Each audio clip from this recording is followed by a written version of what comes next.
Welcome, visitor, to this production on Charles Darwin National Park, 2007. I also spent a short time here in July 2006, but the later visit was more thorough.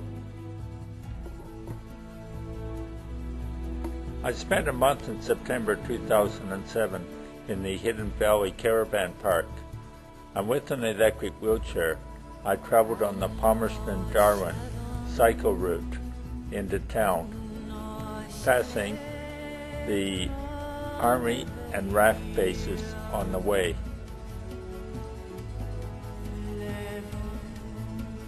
The number of plaques and historical displays along the cycle route, which follows the old Pine Creek railway line.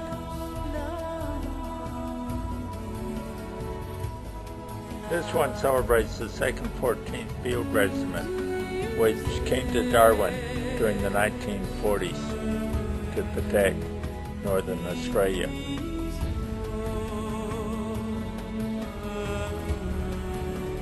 Also along the cycle route is bus stops, and Darwin buses all carry wheelchairs.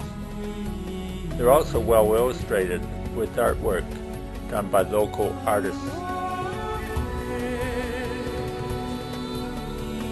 Decision time, a split in the cycle route. I decided to head over towards Charles Darwin Park.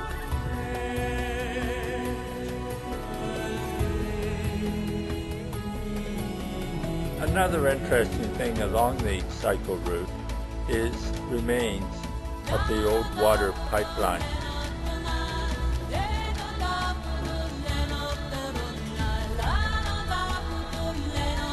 I've reached the park, and here's the welcome flag.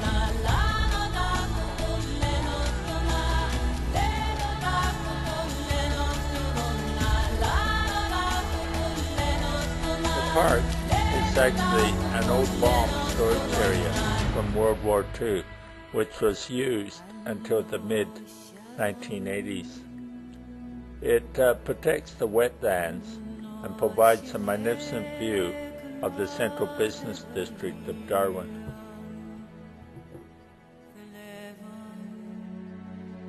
The park, like the city, is named after the world-famous naturalist Charles Darwin. In fact, there's still a tortoise brought by Charles Darwin to Darwin over 100 years ago, and it's alive today.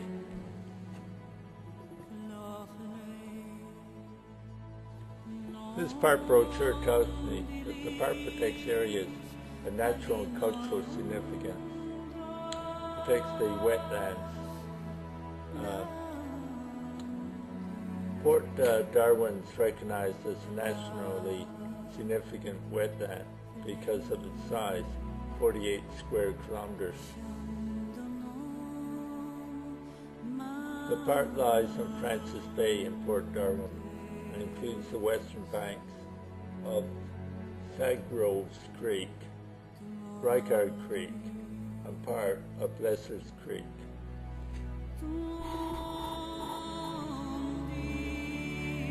So there's mainly two things to see in the park. First of all, the lookout platform with wonderful views of the harbor and wetlands, and the World War II display, which we'll take a look in this production, open daily.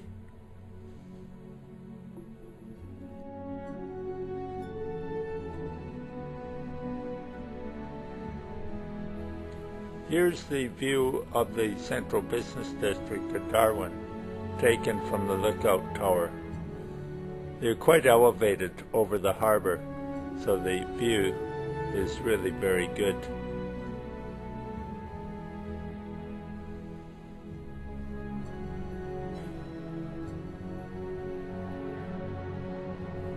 Exploring around the park, there's lots of evidence of the old military installations, such as this cliff.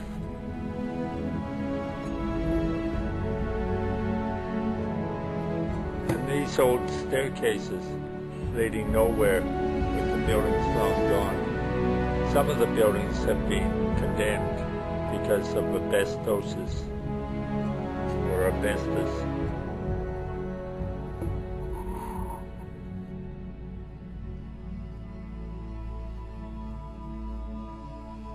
We're welcomed to a historical display by this reminder of the World War II bombs that were stored here.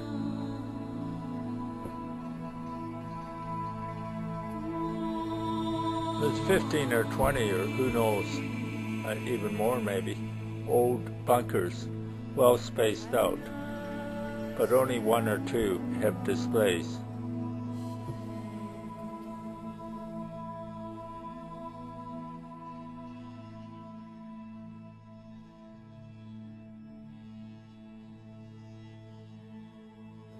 Please come in. 1944, when the place was built, it was well away from the town of Darwin because it stored explosives.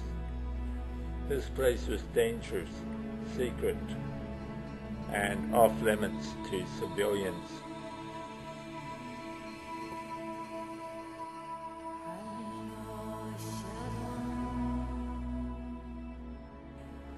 Darwin was the target for the Japanese in the expansion of their empire up to 1942. The red marks on the map show where bombs were dropped.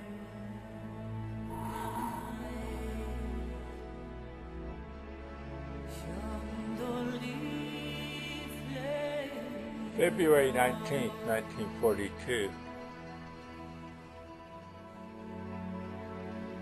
242 Japanese bombers dropped more bombs on Darwin than were dropped at Pearl Harbor.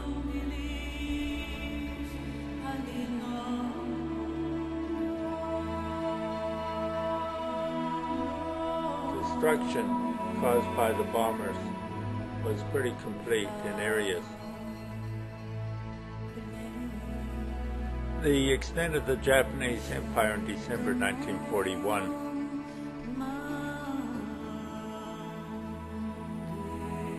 And its very rapid expansion in the next 2 months. The Japanese were really not very far away from northern Australia. Darwin today is still a major military defense base for northern Australia.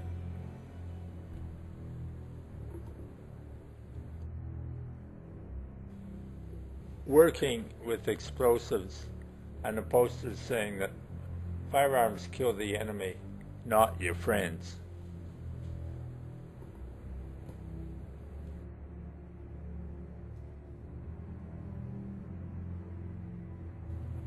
A poster on managing ammunition stores safely.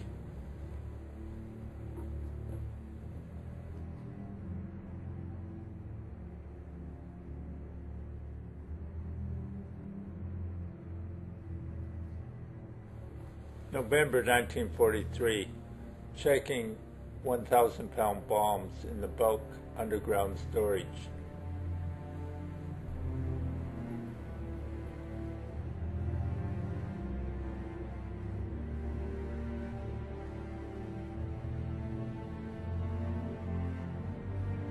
Bomb trolleys were used to move heavy bombs.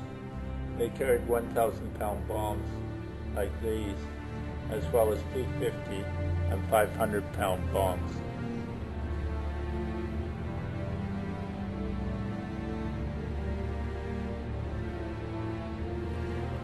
Rosemary has been used to enhance memory since ancient times, but it was worn on Anzac days to remember Gallipoli.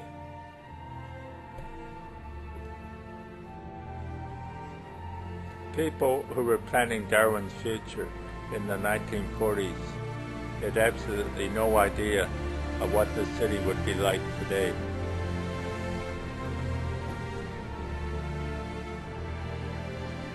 A poster on cultural differences between the Japanese and Australians and the different views that each nation held towards soldiers.